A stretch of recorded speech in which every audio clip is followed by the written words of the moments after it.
Hello and welcome to Journeys and Journals. We've got a trip you won't want to miss. Today we're going all the way to Wolf Creek. Wolf Creek, Oregon, probably one of the earliest stops. I don't know. Let's ask someone who knows. And you are? Hi, Dean Kasner, and I'm the inn manager at the Wolf Creek Inn. Well, Dean, you know the history of this place. I do know some of the history, yes. Okay. Now, was it as early as some of the towns? I mean, was it part of the Oregon Trail? Well, it's part of the Applegate Trail, absolutely, yeah. And proud of it. Absolutely. The Wolf Creek Inn was built right around 1883 by pioneer merchant Henry Smith. And what can you tell me about Mr. Smith? Well, Mr. Smith was quite an entrepreneur. He bought property in Wolf Creek in, I believe it was the 1860s. And he built the first hotel in town just about a mile northeast of the Wolf Creek Inn. This beautiful building. That's right. And it was called the 6-Bit Hotel. And that was torn down sometime in the late 1800s, and the Wolf Creek Inn was built. Now, how much of this is the second building? I mean, it looks all like it was a one-time structure. Well, the original building was a typical L shape for the 1800s, and it was built from hand-hewn lumber from the mills in the Wolf Creek area, and built by a lot of local tradesmen. And this guest wing, which you can hardly tell the difference, it attaches right to the left of the building, and it's where the guest wing is now, and there are 8 guest rooms, 4 up and 4 down. And now there's actually a porch on the side here, an entranceway. But this was built from 1922 to 1924. And this was built? 1883. You know, that's a long time ago. Lots of winters and summers. And a lot of history in between. You got an antenna on top. Why? Well, that's the weather station that was added on in the 1920s by John Dougal, who I might add was the entrepreneur that owned the building and in the 1920s, and he added this guest wing on. And he took great pains to make sure that the architecture was similar to the original structure. Well, you know, just meeting you for the first time and asking you a few questions, which is my favorite way, I found out there's another building, or it used to be a different building in the back. Well, there was also a horse stable that was behind the building for years. So if we could just sort of look over the back here. If you could look over the back, there is a building that's connected to the back of this original structure, and it is now the kitchen. It's painted white and it looks similar to the rest of the building. But real clean. Very clean, very clean. And it was originally a horse stable. But by the 20s, there weren't many horses. No, and John Dougal saw, he had a vision of growth in the Pacific Northwest, and along with the Pacific Highway that was soon to be built in the 1920s, he decided that upgrading the inn was the right thing to do. So he pulled this horse stable right up to the back and attached it to the building and turned it into the kitchen, which is still there today. It's quite a bit different than it was in John Dougal's time, but that kitchen is a very busy little kitchen these days. Like wood stoves and all that had to be... Back then, yeah, absolutely. He brought in running water amazingly. He put restrooms in all the guest wings, actual restrooms in each one of the rooms he built. So and that attracted... Quite modern for that time. It was very modern for that time, and it was one of the ploys for attracting folks to the Wolf Creek Inn. Oh, you must have lots of stories about who's been there. And we really do, yeah. President Hayes, right around the turn of the century, President Hayes was known to have stopped there for lunch.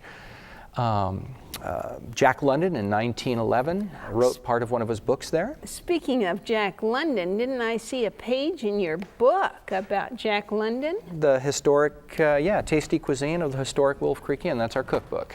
Isn't that something? Is this a recent edition? Well, this is the first cookbook that I know of that's ever been created for the Wolf Creek Inn.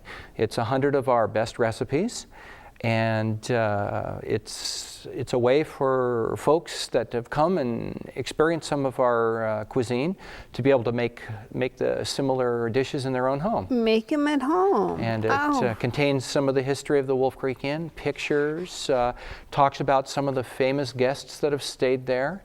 Some of the celebrities who visited Wolf Creek Inn. Yeah, like Clark Gable and Carol Lombard, who... there he is. Yeah, Carol Lombard actually grew up in the same neighborhood in Fort Wayne, Indiana, as John Dougal, who ran the inn in the 1920s and built the guest wing. So that's why there might have been this connection, that they would have been guests. Absolutely. In your hotel. And more recently, Patrick Stewart, a couple years ago, came and had some of our fine cuisine and stayed in room 4, the same room that I stayed in for 3.5 years when I first came to the Wolf Creek Inn. And since then, I turned it into a guest room. Okay, now you have one room that almost no one gets to stay in. Why don't you tell us about that room that's kind of like a museum? The Jack London room. That room, amazingly, one person since I've been there has stayed in that room. And that was because? Of a severe snowstorm that happened back in 1999, I believe. And it wasn't snowing, and then it dumped snow. And anybody that was on I-5 between Sexton Smith Hill Summit and Stage Road Pass, which is the pass that leads to Glendale, were stuck in the little valley of Wolf Creek. They couldn't get anywhere. And we had 50 people spend the night in the Wolf Creek Inn that night. And that's why Jack London's room was rented for utilized, the first time. Now, those people must have had a lot of camaraderie, a lot of stories. I mean, have you kept in touch with any of those stranded motorists? I actually have. One lady who is a writer of children's books. She contacts us every now and then. Lowenstein is her name, and I can't remember her first name, but Ms. Lowenstein stayed there the night of the snow, and she signed one of her books and gave it to us, and it's still in our library today.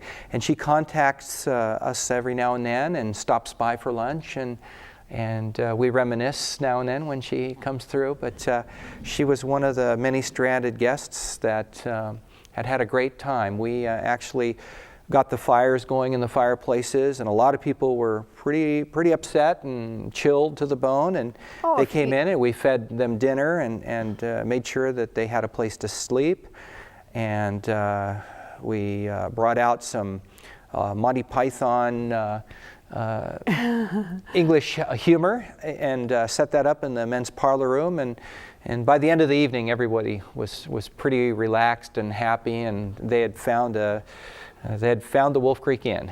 And the checkerboard, I bet, was busy, and the chessboard. Absolutely. Folks, if you've not visited the Wolf Creek Inn, let me tell you, it's just room after room. You'll remember the way hotels or inns used to be built, right? And downstairs there's this little parlor room, and then there's this little dining room, and then there's that dining room. And in the front, what do you call that? Is that the men's? The men's parlor, or the men's tap room, which it was changed to probably somewhere in the late 30s. And women can go in it. Women can. Let me assure you. Nowadays. But back then, when they originally built the inn, men and women would, after dinner, they would retreat to different areas. Men would play cards and smoke cigars, and women would weave hair, which there is still some woven hair in the ladies' parlor. Oh, that's it's on display there. But exquisite art form. It is. They would knit, they would chat and have tea, and the men would pull out the liquor in the men's parlor and get loud and smoky. Yeah. Well, you know, you bring up so many things. I have questions that I'd love to ask you. Let's go to the very first. It's had different names, but why? Well, the Wolf Creek Tavern, when it was built by Henry Smith, it was built as a stage stop, a stopover place, and a lot of folks thought that the stage stop was along the California-Oregon stage route. And this is partially true. A few stages did stop through there, but it was not one of the originally official stage stops. What the Wolf Creek Inn was used for, or used by, were many miners, and they would have stages running up and down, shuttling men up to the placer mine and the silver mines up there. And a couple of the stages did come through from Oregon to California and vice versa, but only a few years after the inn was built, the railroad was completed between Oregon and California. And how near does the track go to you? There is the original track, or the original train route is a block away. You can hear it. It shakes the whole town as it comes through. And the town's still quite charming, with a little covered bridge across the street, and a nice little park, and quite an interesting place to stop. I asked about the names of the place. So right. It was the Wild, and tavern was kind of an old-fashioned English word that said a place to stay and get refurbished with food and beverage. And after about the turn of the century, the name was changed to Wolf Creek Hotel. And it remained the Wolf Creek Hotel until the early 20s, when John Dougal purchased the inn the hotel from Alice Rogers. And John Dougal was a great entrepreneur. He knew that the Pacific Highway was being built, and he knew that many guests would be coming to the Wolf Creek Inn, and so he did a lot of restructuring and trying to make a place that would be not only comfortable but attractive to guests, and he wanted to add history.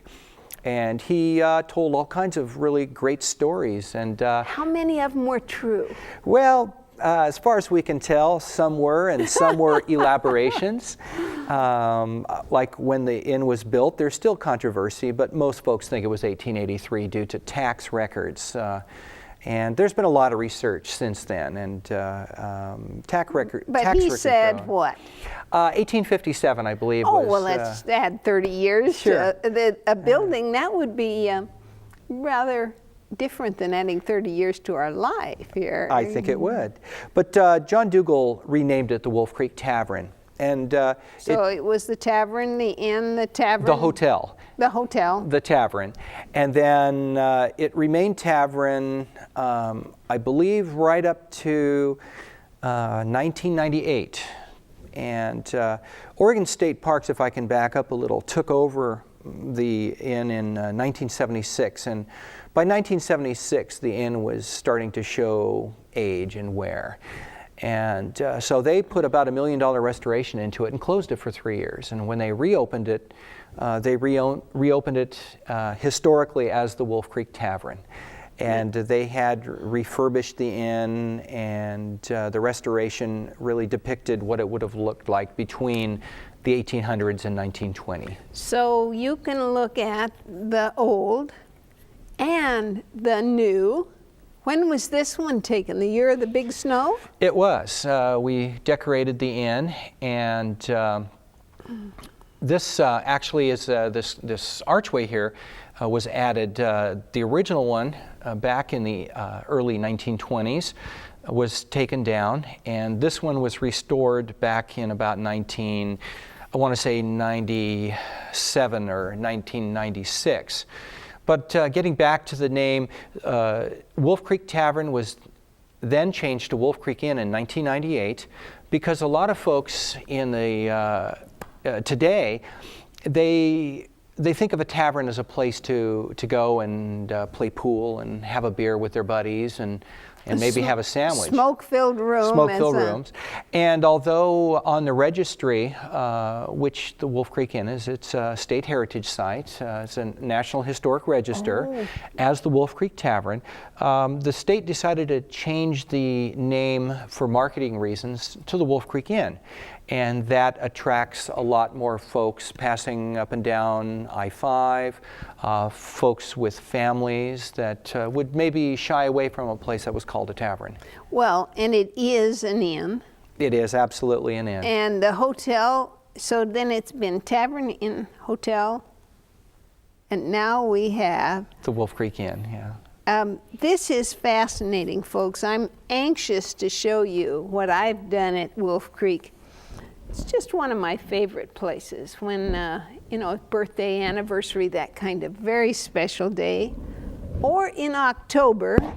Yeah, that's when we have our big Oktoberfest. And it's just like Germany. It just feels like Oompa bands and the little booths selling all sorts of things. I've got pictures that we took there. So you were there this last Oktoberfest. I sure was. Yeah. But I've also been there on Mother's Day. Mm-hmm. When we have our Mother's Day brunch, and on warm years in May, or whenever it falls, right around the second week of May. Some years it's warm enough we have the Mother's Day brunch out on the patio. And it's really nice because that's before the bug season really starts, and the weather can be quite glorious, or it can be quite cold, and then we'll have it inside, but it's in one of our fireplace rooms, and we open the whole place up for dining. Well, when you say that, the whole place, I mean, downstairs in the parlor was where we were seated, and there were people there in costume, in vintage costumes. Mm-hmm. A group of 6 or 8 ladies having the time of their lives, talking about Carrie Nations and doing the whole thing about, you know, we're for women's rights. Sure, yeah. Families, as you said, with children. Mm-hmm. And then upstairs, there's a huge room. Yeah, we have the ballroom.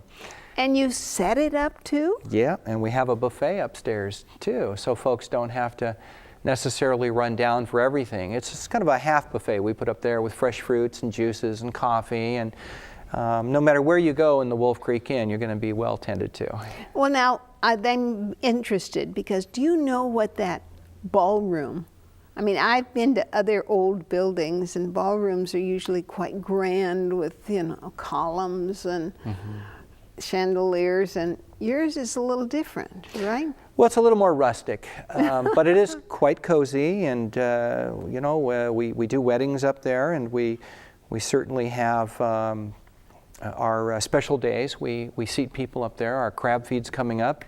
The whole place will be packed. But the ballroom was actually even smaller than it is today, and that's because originally, before the guest wing was added, the Wolf Creek Inn had about 18 or so rooms, and they were all much smaller. And if you look at the ballroom, you'll see 3 windows along one side.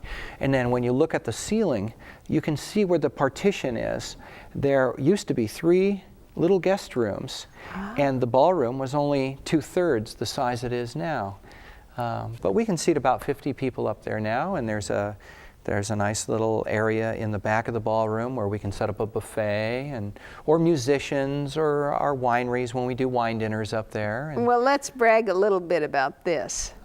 Because it's well, I was going to call it a veranda. It is a veranda, indeed. I mean, it's just an old-fashioned, comfy step out to fresh air, or I can imagine, well, here you have it decorated for Christmas, and that's part of what you do there, is to do all things well. We try to do all things well. We believe that the Wolf Creek Inn is is a door to the past, but it also, it's important to take care of guests today as they would have been years ago. And that's with good food and great service and just a cozy place to stay. At any given time in the winter, we have all 3 of our fireplaces going, and folks are free to move about the inn, our guests are, and folks will come in for dinner, and of course they ask for the fireplace room, but there's tours available, and folks can for come free. For free, absolutely. We'll do formal tours if they call ahead. And now, these apple peeling machines are not probably still used, are they? No, we did put them on display for our cookbook and to show people how things might have been done in an earlier time. But today things are a bit more high-tech in our kitchen. Well, the pictures here are beautiful. You have color showing the different gorgeous items that are served up there. This is over a period of time. These are different menus, different items? Yeah, some of the recipes are from the original opening, reopening, I should say, in the fall of 1998 when I started as the chef. And, that's your history, yeah. is it? And then I took over the entire operation in May of 2001, and at that time we started discussing a cookbook, both for archival reasons, for archiving some of our most famous recipes, and to give folks a little something to take back with them. Oh, look at this one. Tropical fruit salad and macadamia nuts. I mean, I'm hungry. I'm hungry. When can I go? When can I go? Oh, look at this, folks. Doesn't that look official? It is official, right? It is, yes. What is it? Well, I'm a commissioned officer for Oregon State Parks, and my official title is Inn Manager, but I wear the badge on my hip, and I wear it any time I'm in the Wolf Creek Inn, because the Wolf Creek Inn is a little bit different than most other structures run by Oregon State Parks.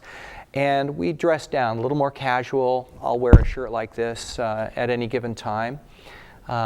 Yes, I kind of expected you in your ranger outfit today. At times when I'm working outside, I'll have the ranger outfit on. Because you are. Because right? I am a park manager, yeah. I'm a inn manager, but a manager for Oregon State Parks is more correctly.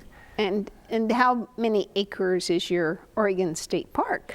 Well, the Wolf Creek Inn sits on about 3.5 acres, and in '99 we also purchased another parcel of about 9 acres adjacent to on the other side of Wolf Creek. And somewhere in the future, we will be, we just finished a trail that goes along the creek, and in sometime in the future, we hope to put a bridge across at some point along the trail and do some improvements across the way there and start getting... oh, I can almost see the wedding pictures down by the creek, you know. Sure. Yeah. Fine dining. Overnight stays. I'm glad that you have the name Wolf Creek Inn, although sometimes the other one just still slips out because I'm a history lover. Sure, yeah. I hadn't known about the hotel until now. Woody Davis is our chum, and his mother was on staff there. We only know sometime in the 40s, 50s, that area. And those kids, I don't know how many miles you are from town, maybe 30 some? From Grants Pass? Mm-hmm. We're about 19. We're Okay. 19 miles. But they were 19 crooked steep miles, and the school bus would come very early, and they'd be there before dawn and taking the bus, and not get home till well after dark. And I'm anxious to send him a copy of this. What else would you like to tell us about you, your commitment to history, to excellence? Well, because I spent so many years in the food service, hospitality industry, it's very important to me that we maintain the old-fashioned type of atmosphere at the Wolf Creek Inn, good quality. We grow our own herbs. For instance, we smoke our own meats at the Wolf Creek Inn. We use fresh seafood. We want to give people a feeling that not only are they stepping back in time, in history when they walk in, but they're going to get a meal that would be maybe reminiscent of an earlier time. Now, that's not to say that we don't serve very familiar foods. We're very proud of our cuisine, and we take it all seriously. So the miner's pot with the sock in the bottom of it isn't likely to be served up at Wolf Creek. No, you can get stagecoach stew every now and then, but fresh seafoods, fresh meats, prepared elegantly. And vegetarian cuisine, if you ask. Absolutely. Oh, folks, I'll tell you, this is one way you can relive history. You can actually be part of this. And as you said, 19 miles from north of Grants Pass, that makes it 50 miles south of Roseburg. Yeah. Just a mere 50 miles from Medford, and you folks over in Wairika and Klamath, and it's a little bit farther, but come on over and learn about the history. Don't forget the covered bridge right across the street. What's the origin of that? Well, Oregon has a lot of covered bridges, and they date back to the 1800s, a lot of them. There's another one in Sunny Valley right next to the Applegate Interpretive Center, which is another great place to visit. Yes, indeed. We've done a show about that, and thank you so much for being my guest. It was my pleasure. Thank you for tuning in, because I love to explore. And as you can see, this place is history, but it can be in your family history too. It can be a treat for, well, just to stop by and look around. Bring the whole family and have a wonderful time. Thanks for tuning in. I'm Bernie Martin Beck, saying bye for now.